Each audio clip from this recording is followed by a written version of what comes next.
সুপ্রিয় শিক্ষার্থীবৃন্দ, এই মুহূর্তে যারা আপনারা আমাদের ভিডিওটি অন করছেন সবাইকে জানাচ্ছি আন্তরিকভাবে প্রীতি ও শুভেচ্ছা। কেমন আছেন? নিশ্চয়ই ভালো আছেন। আর আপনারা ভালো থাকুন, সুস্থ থাকুন, সুন্দর থাকুন, এটা আমার সবসময়ের জন্য কামনা। আজকে আমি আপনাদের যে বিষয়টি নিয়ে আলোচনা করব সেটি হচ্ছে ব্যাকরণের সবচেয়ে কঠিন একটি বিষয়। নিশ্চয়ই বুঝতে পারছেন কোনটি?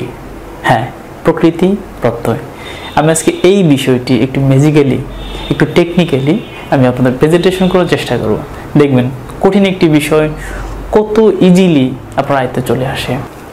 আমরা এই কঠিন একটি বিষয়কে কয়েকটি স্টেপে ক্লাস নেওয়ার চেষ্টা করব। একাধারে যদি আপনি ক্লাসটি দেখেন তাহলে দেখা যাবে যে আধা ঘন্টা পরে আপনার মাথা অনেকটা হ্যাং হয়ে গেছে। তো এমনিতে ইউটিউব ক্লাস একটু থেমে থেমে দেখতে হয়। তো 3টি স্টেপ কিংবা 4টি স্টেপে ক্লাসটি কমপ্লিট করার চেষ্টা করব, তাতে করে আপনাদের বুঝতে সুবিধা হবে। তো যেটা বলতেছিলাম, প্রকৃতি প্রত্যয়। এই প্রকৃতি প্রত্যয় জানার আগে প্রথম আমরা একটু জেনে নেব প্রকৃতি কি। ক্রিয়া ও শব্দমূলই হলো প্রকৃতি। এটা হলো আমি ব্যাকরণিক কথাবার্তা বললাম, ব্যাকরণিক সংজ্ঞার কথা বললাম। আচ্ছা, এখন আমরা একটু প্র্যাকটিক্যালি ব্যবহারিক জীবনের কথা বলি। মনে করুন আপনার সামনে একটি গাছ আছে, হ্যাঁ, বৃক্ষর বেসিককে আমরা কি বলি? শিকড়। হ্যাঁ, আপনার সামনে মনে করুন 10 তলা একটা বিল্ডিং আছে, অট্টালিকা। একটা বিল্ডিং এর কিন্তু বেস আছে, বেসিক, ফান্ডামেন্টাল। প্রত্যেকটা ক্ষেত্রে, প্রত্যেকটা ইজমের কিন্তু ফান্ডামেন্টাল আছে। ঠিক এইরকমই পৃথিবীতে যতগুলো আপনি শব্দ দেখেন, যতগুলো শব্দ, সবগুলো শব্দকে আমরা 2 ভাগে ভাগ করি। মানে আপনি জন্মের পর থেকে এই যাবৎ যতগুলো শব্দ শুনেছেন বাংলা ভাষা, সবগুলো শব্দকে আমরা প্রধানত 2 ভাগে ভাগ করব। নাম্বার 1 শব্দ, নাম্বার 2 ক্রিয়া।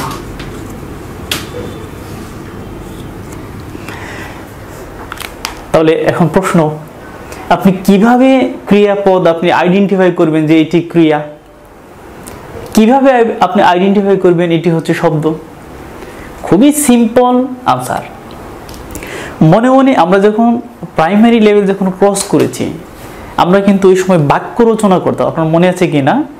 নদী দিয়ে আমরা বাক্য রচনা করতাম, গরু দিয়ে আমরা বাক্য রচনা করতাম, নৌকা দিয়ে আমরা বাক্য রচনা করতাম। হ্যাঁ, আপনি মনে মনে যে কোনো শব্দ, ধরুন আমরা দিলাম যাই, এই শব্দটি ধরুন, এই শব্দ দিয়ে আপনি মনে মনে একটি বাক্য রচনা করুন। দেখুন তো এই শব্দটি আমাদের ব্যবহৃত বাক্যের বা সৃষ্ট বাক্যের শেষে ফেলা যায় কিনা। যদি শেষে ফেলা যায় তাহলে আপনি নিশ্চিত থাকবেন এটি হচ্ছে ক্রিয়াপদ। আমি কলেজে যাই, আমি স্কুলে যাই, কি যাইটা কি শেষে পড়েছে? হ্যাঁ, যাইটা শেষে পড়েছে, তাহলে এটি হলো ক্রিয়াপদ। এভাবে পৃথিবীতে যত শব্দ আছে, আপনার সামনে যতগুলো শব্দ প্রেজেন্টেশন হবে, সবগুলো শব্দকেই মনে মনে আপনার পরিচিত জ্ঞানের মধ্যে আপনি বাক্য রচনা করার চেষ্টা করুন। তাহলে আপনি দেখবেন এটি যদি শব্দের অর্থাৎ বাক্যের শেষে যদি আপনি ফেলতে পারেন তাহলে এটি হচ্ছে ক্রিয়াপদ। যেমন শুধু এটাই নয়, আমি আরেকটা উদাহরণ দিলাম, যেমন খাই। আমি আম খাই, আমি জাম খাই, সে আম খায়, সে কলা খায়, সে জাম খায়, XYZ। হ্যাঁ, পার্সন বেদে এটি ভেরি হয় না। আপনার দেখার বিষয় হচ্ছে এটি শেষে বসানো যায় কিনা, শেষে দিলে বাক্যটি সার্থক হয় কিনা। আমরা দেখলাম খাই দিয়ে শেষে কি হয়? বাক্যটি সার্থক হয়। অতএব কোনো বাক্যের শেষে যে শব্দটা থাকে সেটি হচ্ছে ক্রিয়াপদ এক নজরে। তাহলে এইভাবে আমরা আইডেন্টিফাই করতে পারবো ক্রিয়াপদ। এই ক্রিয়াপদ বাদে বাকি যা থাকে সবই হলো শব্দ। আমি কিন্তু আপনাদের বলছি না একেবারে শুরুতে যে ফান্ডামেন্টাল অর্থাৎ মূল, গাছের যেরকম শিকড় থাকে, বিল্ডিং এর যেরকম বেস থাকে, হ্যাঁ, এরকম আমরা আমাদের পৃথিবীতে যতগুলো শব্দ আছে সবগুলো শব্দের কিন্তু কি আছে? বেস, শিকড় আছে, মূল আছে। এই মূলটাকে বলা হয়ে থাকে প্রকৃতি।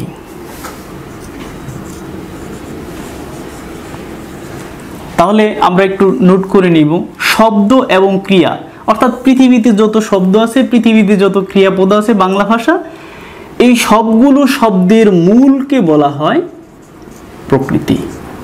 একেবারে ক্লিয়ার কিনা? আমি আবার বলছি, আপনার জানা মতো আপনি জন্মের পর থেকে এ যাবৎ পর্যন্ত যতগুলো শব্দ শুনেছেন বাংলা ভাষায়, হ্যাঁ, এই সবগুলো শব্দের মূল, সেটা ক্রিয়াপদই হোক সেটা শব্দই হোক, মূলকেই বলা হয় প্রকৃতি। আমার মনে হয় ক্লিয়ার। আর একটু ক্লিয়ার করার জন্য আপনারা বলতেছি, ধরুন এই মুহূর্তে আপনি চিন্তা করুন পৃথিবীতে যত ইংরেজি শব্দ আছে, এই ইংরেজি শব্দগুলোকে আপনি যখন লিখতে যাবেন কিংবা আপনি যখন আলাদা আলাদাভাবে যখন আইডেন্টিফাই করতে যাবেন, মনে করুন আমি একটা উদাহরণ দিলাম, স্কুল, এইভাবে আপনি লিখতে পারেন স্টুডেন্ট, এভাবে আপনি লিখতে পারেন এম, এভাবে আপনি লিখতে পারেন XYZ, যে কোনো শব্দ। আপনি খেয়াল করে দেখবেন আপনি যাই কিছু লিখেছেন এখানে দেখেন ভাওয়েল আছে, ভাওয়েল, দ্যাট মিনস এখানে হচ্ছে স্বর। স্বর ছাড়া, ভাওয়েল ছাড়া পৃথিবীতে কোনো সার্থক শব্দ নাই।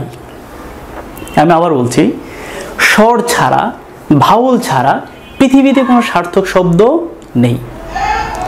আপনি যে শব্দই আপনি সামনে নিয়ে আসুন ইংরেজি, দেখবেন সেখানে ভাওয়েল আছে। ঠিক এইরকম আমরা দেখে নেব, আপনি যতগুলো শব্দই দেখেন না কেন, সবগুলো শব্দের মধ্যে কি আছে, মানে প্রত্যয় রয়েছে। কোনো কিছু না থাকলে আমরা ধরে নেই সেখানে শূন্য বিভক্তি বা শূন্য প্রত্যয় রয়েছে বা শূন্য প্রত্যয় রয়েছে। এখন আপনি এই দুইটা আইডেন্টিফাই করার জন্য শব্দ এবং ক্রিয়া দুইটা মূলকে আপনি আলাদা করার জন্য আপনি কিভাবে আপনি মানে তাড়াতাড়ি আপনি আরো চিনবেন যে এটি হচ্ছে শব্দমূল বা এটি হচ্ছে ক্রিয়ামূল, অর্থাৎ ক্রিয়ার মূল অংশ না শব্দের মূল অংশ, আপনি কিভাবে চিনবেন এক নজরে।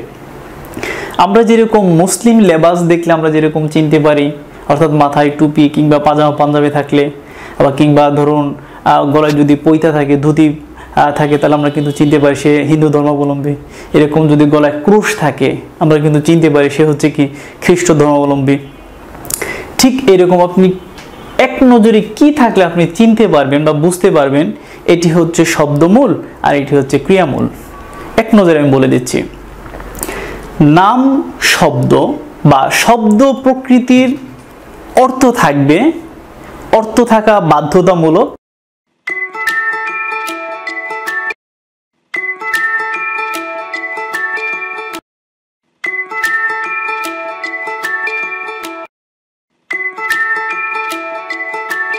যে যদি কোনো কিছু নাও থাকে, অর্থাৎ একটা মূল বিভক্তি আমরা ধরলাম কোনো একটা শব্দ, ওই শব্দের যদি কোনো বিভক্তি নাও থাকে আমরা কি বলছিলাম সেখানে কি আছে, শূন্য বিভক্তি আছে। মনে করুন এটা একটা গ্লাস,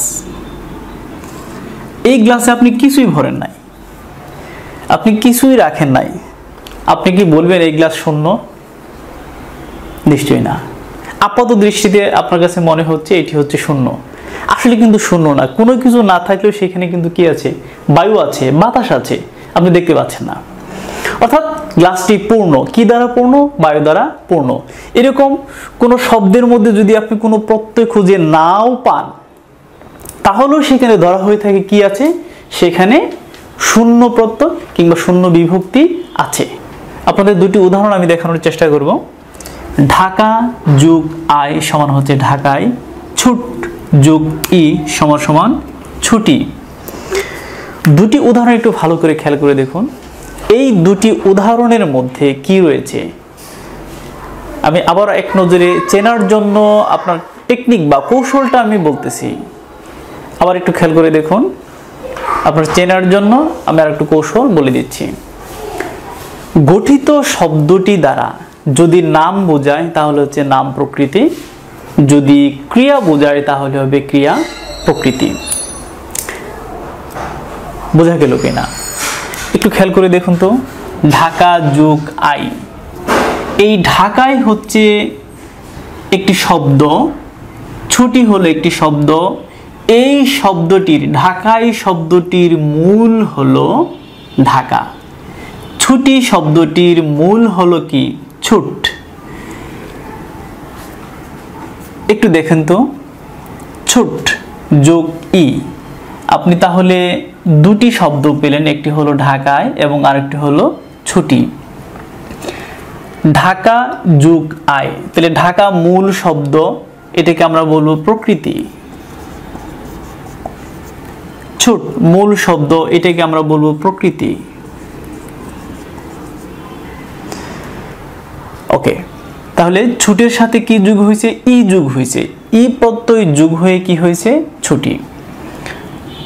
আমরা দেখলাম মূল শব্দের পরে যা যুক্ত হয় সেগুলি হচ্ছে প্রত্যয়। মূল শব্দের পরে যা যুক্ত হয় তা হচ্ছে প্রত্যয়। মূল শব্দের পরে যা যুক্ত হলো তা হচ্ছে প্রত্যয়। তাহলে আমরা নিশ্চয়ই বুঝতে পারলাম। এরকম ভাবে আপনার সামনে যতগুলো শব্দ আপনি জানেন সবগুলো শব্দেরই বেসিক বা মূল বের করার চেষ্টা করবেন। মূল বের করতে পারলে ওই শুধু বিভক্তি এবং প্রত্যয়গুলো আলাদা করার একটু চেষ্টা করেন, তাহলে দেখবেন মূলটা চলে আসছে। ছোট, এখন আপনি ক্রিয়ামূল বের করার কিন্তু কিছু টেকনিক আছে। ক্রিয়ামূল এগুলোকে সাধারণত তুই তুকারি যদি আপনি করতে পারেন, যেমন তুই ছোট, তুই যা, তুই খা, ক্রিয়ামূলকে আপনি তুই দ্বারা প্রশ্ন করলে, তুই তুকারি করে, তুই দ্বারা প্রশ্ন করলে বা তুই তুকারি করলে যে আনসার হয় সেটাই হচ্ছে ক্রিয়ামূল। এটা আপনার বোঝার জন্য সহজে একটা নোট দিলাম। ক্রিয়ামূলকে বের করতে গেলে কি করতে হবে আমাদের? অর্থাৎ এটাকে আপনি তুই তুকারি করে আপনি প্রশ্ন করবেন। যদি আপনার প্রশ্নের উত্তর সঠিক হয়, সার্থক হয়, তাহলে সেটা হচ্ছে ক্রিয়ামূল।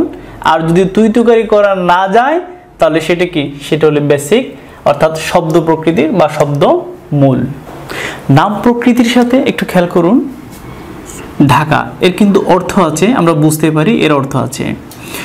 নাম প্রকৃতির সাথে যদি কোনো কিছু যুক্ত হয়, খেয়াল করেন, যুক্ত হলে বা যুক্ত না হলেও নাম প্রকৃতির, কার? নাম প্রকৃতির। নাম প্রকৃতির সাথে কোনো কিছু যুক্ত হলেও, প্রত্যয় বা কোনো কিছু যুক্ত হলে বা যুক্ত না হলেও নাম প্রকৃতির কি থাকবে? অর্থ থাকবে। অর্থ থাকবে এবং তা শব্দ বলে গণ্য হবে। অর্থ থাকবে এবং তা শব্দ বলে গণ্য হবে। কিন্তু ধাতু বা ক্রিয়া প্রকৃতির ক্ষেত্রে সব সময় অর্থ নাও থাকতে পারে। অর্থ নাও থাকতে পারে। আমরা যেভাবে বলছিলাম, অর্থাৎ নাম প্রকৃতি বা শব্দ প্রকৃতির, অর্থাৎ মূলের সাথে কোনো কিছু যুক্ত হলেও কিংবা না হলেও এর কিন্তু অর্থ থাকবে এবং এটা শব্দ বলে গণ্য হবে। সেই বিবেচনায় আমরা যখন ক্রিয়া প্রকৃতির আমরা বিশ্লেষণ করতে যাব, এই সবগুলো ক্রিয়া প্রকৃতির কিন্তু বা ক্রিয়া মূলের বা ধাতুর কিন্তু অর্থ থাকতেও পারে, নাও থাকতে পারে। বেশিরভাগই থাকে, কোনোটা হয়তো থাকে না। না থাকলে আপনার হতাশার কিংবা ফ্রাস্ট্রেশনের কিছু নেই। তাহলে শব্দ থাকে, এক কথায় নিশ্চিত আপনি হলেন যে নাম প্রকৃতির বা শব্দ প্রকৃতির অর্থ থাকবে এবং সেটি শব্দ বলে গণ্য হবে। যখনই সেটির অর্থ থাকবে আপনি নিশ্চিত হবেন যে এটি হচ্ছে নাম প্রকৃতি বা শব্দ প্রকৃতি। আমরা যারা মানুষ রয়েছি, আমরা মানুষরা কিন্তু স্বভাবতই আমরা কিন্তু সামাজিক জীব, অর্থাৎ আমরা দলবদ্ধ হয়ে আমরা কিন্তু চলাফেরা করি। এই মানুষের মতোই কিন্তু প্রকৃতি। আমাদের যেরকম আমরা আমাদের প্রয়োজনে আমরা যেরকম সঙ্গী বা সাথী আমরা জোগাড় করি, ঠিক এইরকম প্রকৃতি কি করে তার নিজের প্রয়োজনের সঙ্গী বা সাথী তৈরি করে নেয়। আমাদের সাথে অনেক অনেক অনেক মিল রয়েছে কার? প্রকৃতির। অর্থাৎ আমরাও যেরকম দাম্পত্য জীবনে গিয়ে আমরা যেরকম সাময়িক সাথী কিংবা চিরসাথী হিসেবে আমরা জীবন শুরু করি, প্রকৃতির ক্ষেত্রে কিন্তু সাময়িক বলতে কিছু নাই, তার যে সাথীটা হবে প্রত্যেকটাই হবে চিরসাথী। অর্থাৎ আমাদের ক্ষেত্রে সাময়িক সাথী হয়, চিরসাথী হয়, কিন্তু প্রকৃতির ক্ষেত্রে কিন্তু সাময়িক বলতে কোনো শব্দ নেই, তার সবগুলো সাথী হচ্ছে চিরসাথী। তো মানুষের যেরকম সাথীর প্রয়োজন হয় প্রকৃতির সাথীর প্রয়োজন হয়, প্রকৃতির সাথীটা হচ্ছে চিরসাথী।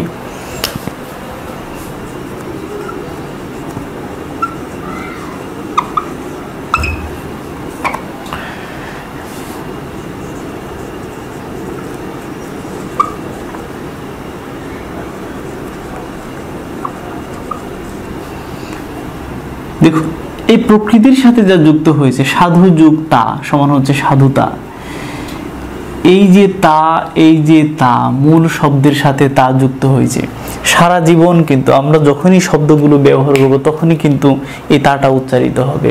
এই তাই হলো মূল প্রকৃতির, অর্থাৎ সাধু নামক যে শব্দটি রয়েছে এই প্রকৃতির সাথী হলো কি? তা। এটাই হলো সাধু শব্দের চির সাথী। তাহলে নিশ্চয়ই আপনারা বুঝতে পারছেন যে প্রকৃতির সাথে যে বা যারা থাকে এরাই হচ্ছে তার সাথী এবং এরাই হচ্ছে চিরসাথী।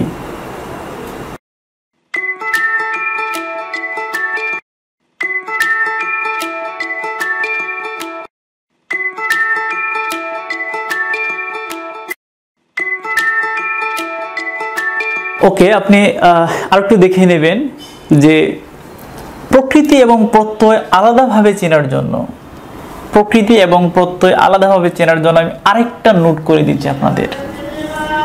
এই যে প্রত্যয়টা আপনি দেখতে পাচ্ছেন, এই প্রত্যয়গুলোর কিন্তু কোনো অর্থ নেই, কোনো অর্থ নেই।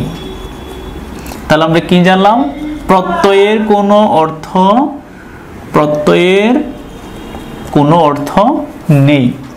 অর্থ থাকবে না এটি স্বাভাবিক, কাকতালীয়ভাবে এক দুইটা থাকলেও থাকতে পারে, তবে 99.9% অর্থ থাকবে না। অর্থ থাকবে কার? শব্দমূলের অর্থ থাকবে।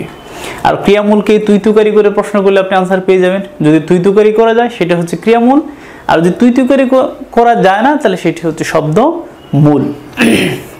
আমরা বলছিলাম কার অর্থ নেই? প্রত্যয়ের কোনো অর্থ নেই। আপনারা জানেন যে আসলে চাঁদেরও কি নিজের কোনো আলো নেই।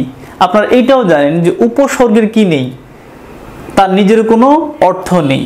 অর্থাৎ উপসর্গের অর্থ বাচকতা নেই, কিন্তু অর্থদ্যোতকতা আছে। সে অর্থ তৈরি করতে পারে, নতুন শব্দের জন্ম দিতে পারে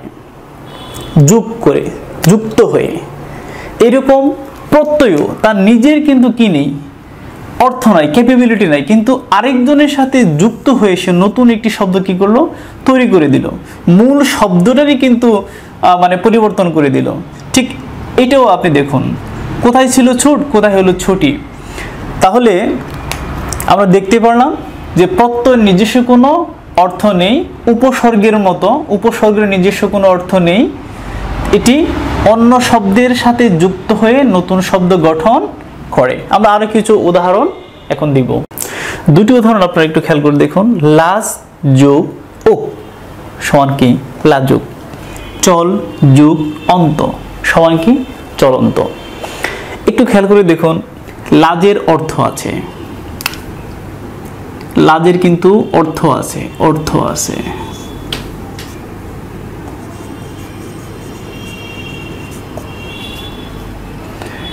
এখানে একটু খেয়াল করে দেখুন, চল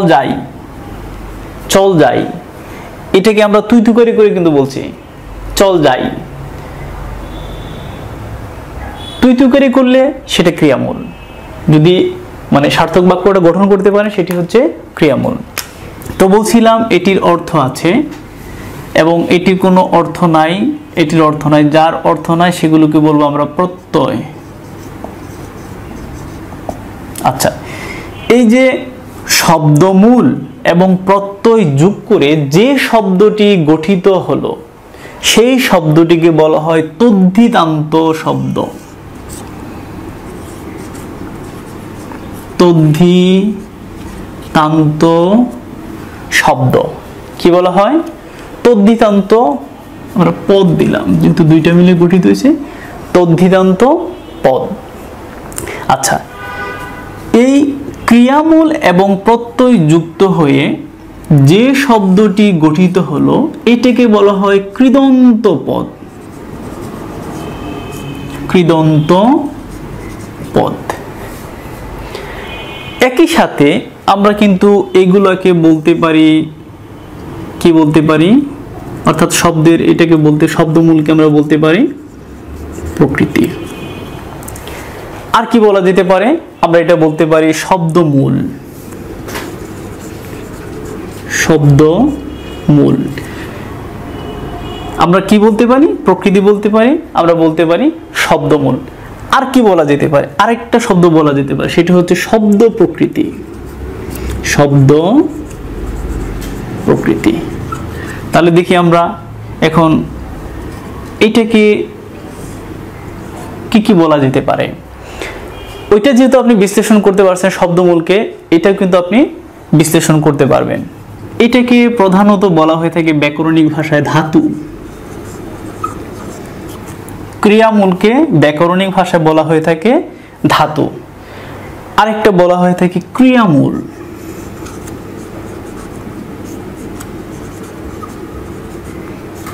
দেখুন আমরা কি পেলাম, একটি পেলাম ক্রিয়ামূল, আর একটি পেলাম আমরা ধাতু। এবং যেহেতু এইটাও মূল সেহেতু আমরা এটাকে বলতে পারি প্রকৃতি।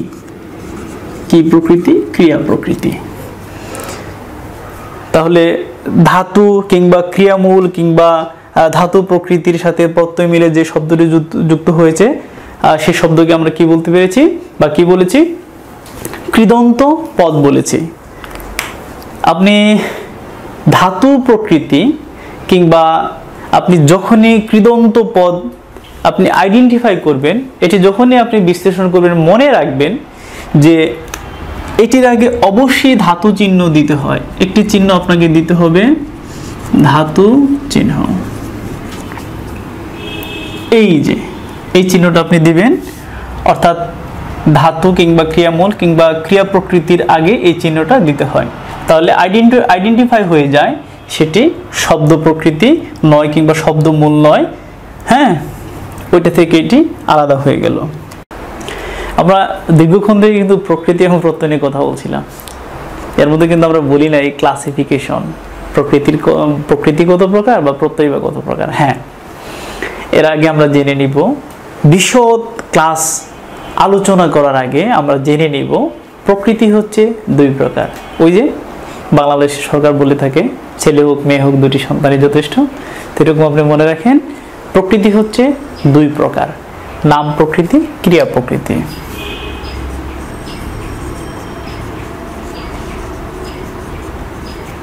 নাম প্রকৃতি, ক্রিয়া প্রকৃতি। আপনি নাম প্রকৃতির এখানে কিছু উদাহরণ দেখতে পাচ্ছেন। আপনি রোগ যোগ আ সমান হচ্ছে রোগা, রকম যোগারি সমান সমান রকমারি, ঘর যোগামি সমান সমান হচ্ছে ঘরামি। ক্রিয়া প্রকৃতির আপনি উদাহরণ দেখেন, প্রকৃতিটা লিখে দিয়ে আপনার মনে থাকবে তাড়াতাড়ি। ইস যোগ বর সমান হচ্ছে ঈশ্বর, ওজ যোগ আন ওজান, কাজ যোগ ওনা সমান হচ্ছে কান্না। কান্না। এবং প্রত্যেকটা ক্রিয়ামূলের আগে আমরা কি দিয়েছি? একটি ধাতু চিহ্ন, একটি ধাতু চিহ্ন, একটি ধাতু চিহ্ন দিয়েছি। তাহলে আমরা বলছিলাম যে প্রকৃতি হচ্ছে প্রধানত কয় প্রকার? দুই প্রকার। একটি হচ্ছে কি নাম প্রকৃতি এবং আরেকটি হচ্ছে ক্রিয়া প্রকৃতি। এই যে যতগুলো আপনারা দেখলেন, মানে প্রত্যয় যুক্ত হয়ে যে শব্দগুলো হয় সাধারণত এগুলোকে আমরা বলতে পারি প্রত্যয়ান্ত শব্দ। প্রত্যয়ান্ত শব্দ। এক কথায় আপনি যদি বলেন প্রত্যয় যুক্ত হয়ে যে শব্দ গঠিত হয়, মানে প্রত্যয় শেষে যুক্ত হয়ে যে শব্দগুলো গঠিত হয় সেগুলি হচ্ছে প্রত্যয়ান্ত। প্রত্যয় যোগ অন্ত, অন্ত মানে হচ্ছে শেষ, শব্দ শেষে প্রত্যয় যুক্ত হয়ে যে শব্দগুলো গঠিত হয় সেগুলি হচ্ছে কি প্রত্যয়ান্ত শব্দ। তো এখন আমরা একটু দেখে নেব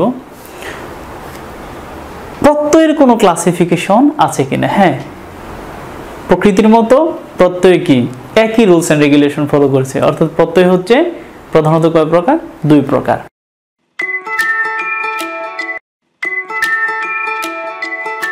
আপনি কিন্তু বাংলাকৃত প্রত্যয় যেগুলো আছে এগুলো কিন্তু প্রায় 99.9% আপনি পারবেন। এই দেখুন একটু উদাহরণ দেখুন, ফল যোগ অন ফলন, মূর যোগ অক মূরক। বিভিন্ন প্রতিযোগিতামূলক পরীক্ষায় কিন্তু এটা ঘুরে ফিরে আসে, মনে রাখবেন। মূরক, মূর যোগ অক মূরক, এটা ঘুরে ফিরে আসে। এগুলো হচ্ছে কি বাংলাকৃত প্রত্যয়, আর এগুলো হচ্ছে কি সংস্কৃতকৃত প্রত্যয়। তাহলে কিন্তু আপনার কাছে কিন্তু একটু ঘোলাটে লাগতেছে কোনগুলো বাংলা কৃত প্রত্যয় আর কোনগুলো সংস্কৃতকৃত প্রত্যয়। তাহলে এর আগে আপনার কিন্তু জেনে নিতে হবে সংস্কৃত শব্দ কোনগুলা। এটার জন্য আমি আরেকটা ক্লাস নেব। এক নজরে আপনি দেখলে কিন্তু সংস্কৃত শব্দ চিনতে পারবেন। সহজ টেকনিক দিয়ে আমি ওই ক্লাসটি নেব। তো যাই হোক, আমাদের কিছু সংস্কৃত প্রত্যয় চেনার আমি কিছু রুলস এন্ড রেগুলেশন দেব, কিছু টেকনিক দেব, আপনি খুব দ্রুত চিনতে পারবেন। প্রি যোগ অক সমান হচ্ছে কারক, গম যোগ অন সমান হচ্ছে কি গমন। আমরা বলছিলাম এগুলো হলো বেসিক ক্লাস, এগুলো না জানলেই নয়। যে প্রত্যয় কয় প্রকার? 2 প্রকার, বাংলাকৃত প্রত্যয় এবং আরেকটা হচ্ছে সংস্কৃতকৃত প্রত্যয়। তাহলে এখন আমরা একটু দেখে নেব যে তদ্ধিত প্রত্যয়ের কোনো প্রকারভেদ আছে কিনা। অবশ্যই আছে। তদ্ধিত প্রত্যয় কিন্তু 2 প্রকার নয়, তদ্ধিত প্রত্যয় হচ্ছে 3 প্রকার। বাংলা তদ্ধিত প্রত্যয় 2, সংস্কৃত তদ্ধিত প্রত্যয় এবং আরেকটি হচ্ছে বিদেশি তদ্ধিত প্রত্যয়। আমি একটু নোট করে দেখছি। বাংলা,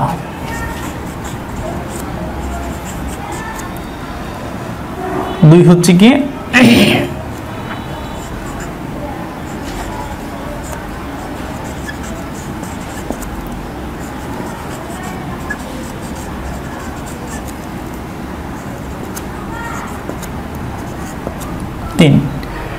বাংলা তদ্ধিত প্রত্যয়,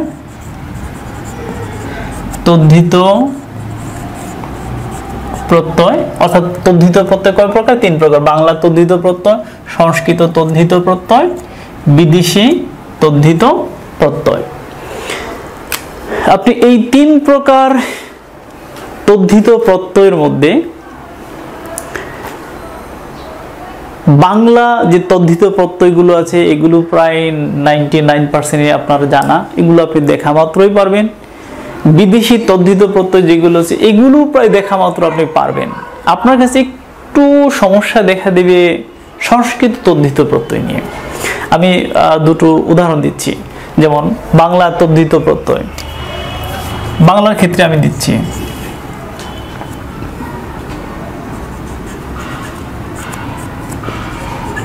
ঘর যোগ আমি, নিশ্চয় আপনি পারতেছেন। তাই কি হবে? ঘর আমি। এরকম যদি আমি আপনাকে আরো 2-1টা উদাহরণ দেই, যেমন পেঁচানো, ঢাকাই, পেঁচ যোগ আনো সমান কি পেঁচানো,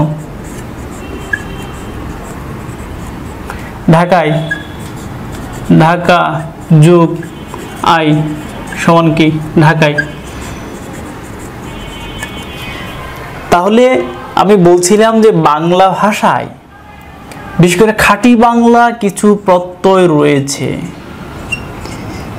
এই প্রত্যয়গুলো মূল শব্দের সাথে যখনই যুক্ত হয় তখনই আমরা বলে থাকি কি বাংলা তদ্ধিত প্রত্যয়। আমি আবার বলছি, খাঁটি বাংলা ভাষায় আমাদের নিজস্ব কিছু প্রত্যয় রয়েছে। এই প্রত্যয়গুলো যখন মূল শব্দের সঙ্গে যুক্ত হয় তখনই আমরা বলে থাকি বাংলা তদ্ধিত প্রত্যয়। আবার খেয়াল করুন, বাংলা ভাষার, খাঁটি বাংলা ভাষার নিজস্ব কিছু প্রত্যয় রয়েছে।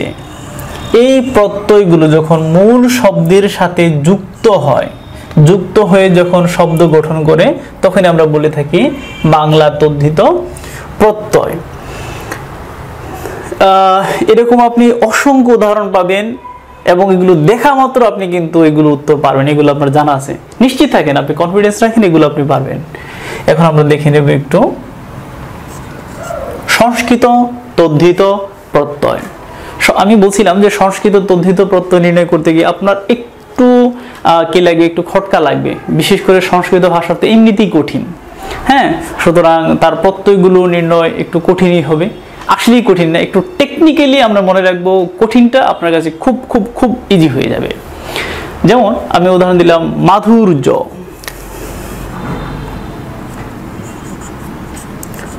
মধুর যোগ জ সমান হলো মাধুর্য। এইভাবে আপনি আরো কিছু উদাহরণ নিজে নিজে আপনি টানতে পারেন, যেমন দীপায়ন, দীপ যুগ আয়ন।